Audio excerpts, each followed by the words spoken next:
नमस्कार दोस्तों, SHG study channel में आपका स्वागत है। आज हम पढ़ने वाले हैं 9 जनवरी 2024 की करंट अफेयर्स। आप हमारे चैनल को सब्सक्राइब कर लें, जिससे आपको इसी तरीके की वीडियो मिलती रहेंगी। पहला प्रश्न, हाल ही में पृथ्वी परिभ्रमण दिवस कब मनाया गया है? तो हाल ही में पृथ्वी परिभ्रमण दिवस मनाया गया है 8 जनवरी को। पृथ्वी परिभ्रमण दिवस 8 जनवरी को मनाया जाता है ताकि पृथ्वी की घूर्णन गति और उसके प्रभावों के बारे में जागरूकता बढ़ाई जा सके। यह दिन हमें पृथ्वी के घूमने की प्रोसेस को समझने और उस पर आधारित समय के निर्माण के बारे में सोचने का अवसर प्रदान करता है। अगला प्रश्न, हाल ही में कहाँ इंडिया ओपन बैडमिंटन टूर्नामेंट खेला जाएगा? तो हाल ही में कहाँ इंडिया ओपन बैडमिंटन टूर्नामेंट खेला जाएगा? तो ये खेला जाएगा नई दिल्ली में। कहाँ पर खेला जाएगा? नई दिल्ली में। अगला प्रश्न, हाल ही में कौन संबंधों को बढ़ावा देने के लिए भारतीय परमाणु इकाइयों से प्रतिबंध हटाएगा? भारतीय परमाणु इकाइयों से प्रतिबंध हटाएगा। कौन हटाएगा? अमेरिका। कौन हटाएगा? अमेरिका। अगला प्रश्न, हाल ही में किसने भारत सरकार का 2025 का कैलेंडर लॉन्च किया है? तो भारत सरकार का 2025 का कैलेंडर लॉन्च किया है अश्विनी वैष्णव ने, रेल मंत्री अश्विनी वैष्णव ने। अगला प्रश्न है, हाल ही में सिग्नेचर ग्लोबल के नए चीफ फाइनेंशियल ऑफिसर यानी CFO के रूप में किसे नियुक्त किया गया है? तो सिग्नेचर ग्लोबल के नए CFO होंगे संजीव कुमार वर्मा। अगला प्रश्न, हाल ही में प्रीतीश नंदी का निधन हुआ है, वे कौन थे? तो हाल ही में प्रीतीश नंदी का निधन हुआ है, वे थे फिल्म निर्माता। कौन थे? फिल्म निर्माता। अगला प्रश्न, हाल ही में किसने भारत में अस्थमा की जांच के लिए चिप एयर ऑफ लॉन्च किया है? ये कौन सी कंपनी ने लॉन्च किया है अस्थमा की जांच के लिए चिप एयर? ये किया है चैपला ने। किसने किया है? चैपला ने।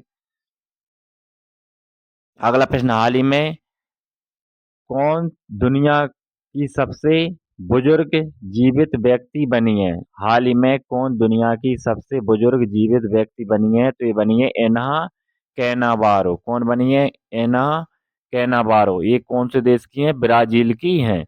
और जापान की तोमिको इतुका का 116 साल की उम्र में निधन हो गया है। वो दुनिया की सबसे बुजुर्ग महिला थीं।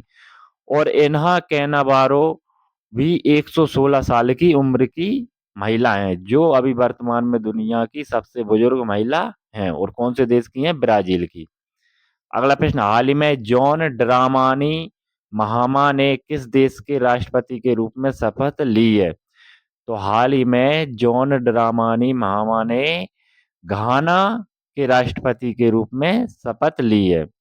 अगला प्रश्न, हाल ही में माइक्रोसॉफ्ट ने भारत में AI और क्लाउड इंफ्रास्ट्रक्चर पर अगले 2 वर्षों में कितना निवेश करने की घोषणा की है? तो हाल ही में माइक्रोसॉफ्ट ने भारत में $3 बिलियन का निवेश करने की घोषणा की है।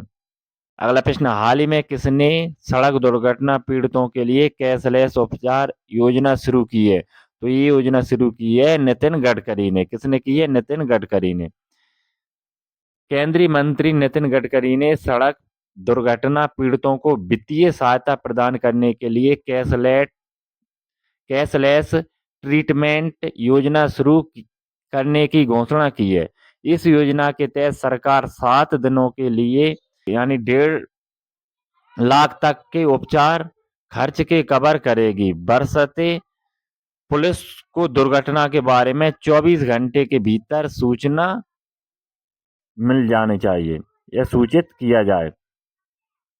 अगला प्रश्न, हाल ही में किस राज्य सरकार ने छात्रों के प्रदर्शन का आकलन करने के लिए गुणोत्सव 2025 शुरू किया है? तो ये शुरू किया है असम ने। किसने शुरू किया है? असम ने। गुणोत्सव 2025 का विषय है गुणवत्तापूर्ण शिक्षा सुनिश्चित करना।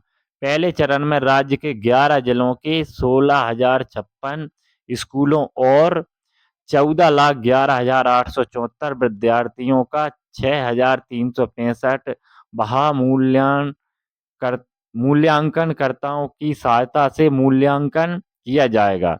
गुणोत्सव 2025 का पहला चरण 6 से 9 जनवरी तक चलेगा।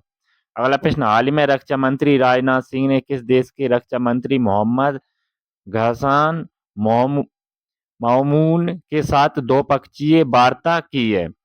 तो रक्षा मंत्री हमारे देश के राजनाथ सिंह ने मालदीव के रक्षा मंत्री मोहम्मद घसान मामून के साथ द्विपक्षीय वार्ता की है।